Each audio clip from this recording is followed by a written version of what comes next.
Take a big breath in, hold it, and breathe out. Now let's begin.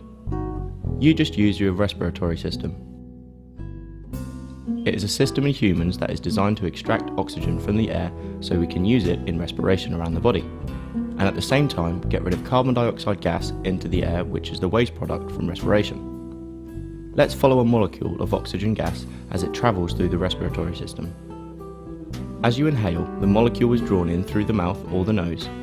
It goes into the back of the throat where it enters a tube called the trachea. The trachea or windpipe has special rings of cartilage to keep it open at all times so you can breathe if you are lying down asleep or on a trampoline. The oxygen molecule now travels down the trachea and then will go into either the left or the right lung via a tube called the bronchus. This bronchus then splits into smaller tubes called bronchioles. And finally, the oxygen molecule will make its way into a tiny air sac called an alveolus. These alveoli are surrounded by tiny blood vessels called capillaries, and the oxygen molecule now passes across from the air into the blood via a process called diffusion. At the same time, a carbon dioxide molecule goes the other way, coming out of the blood and into the alveoli as you exhale. As you exhale, the carbon dioxide will take the journey back up the bronchioles, a bronchus, the trachea, and out of the mouth.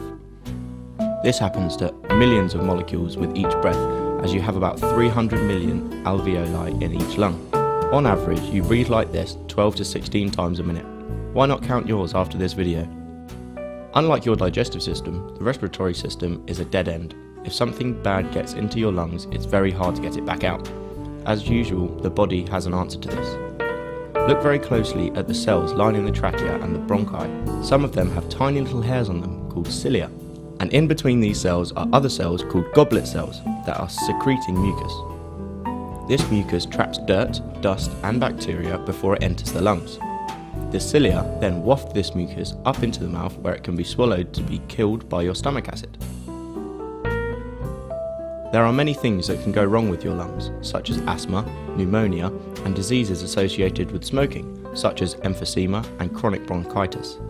However, if you have a problem, a doctor may perform a bronchoscopy. This is when they put a tube with a light and a camera on it into your airways and look for signs of inflammation or bleeding. Take a big breath in, hold it, and breathe out, and relax.